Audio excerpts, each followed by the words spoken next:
এই শোনো শোনো শোনো, দাঁড়াও। মুখ দেখিস না তো, মুখ শরম লাগে, লোকে যেটা কি কইবে।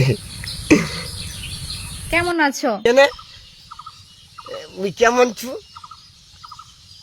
তো কইবা হবে না? মুই ভালো ছু। তোমাকে একটা প্রশ্ন করব, উত্তরটা দিবা তো? কেনে কেনে কেনে কি প্রশ্ন করব? ভালো করে কইস। প্রশ্ন মুখ শরম লাগেছে না?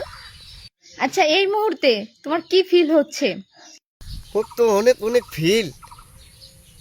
তুই যে ফর্সা আর ধিক ধিক, তোমাক আমরা বিহানি বনবা চাহিন ন। বিহানি বানাইলে খুব ভালো লাগলো আর কি। একটু বলো তো দেখি, তোমার মনের মধ্যে কি চলতেছে, একটু বলো দেখি। চলবে আর তোমাক আমরা বিহানি বিহানি বানবা চাহিন ন। যে বিহানিটা আমার আলো, বিনা আলে থাকো, আমার বিহানির চেহারা দেখে 3 থালি ভাত খাও।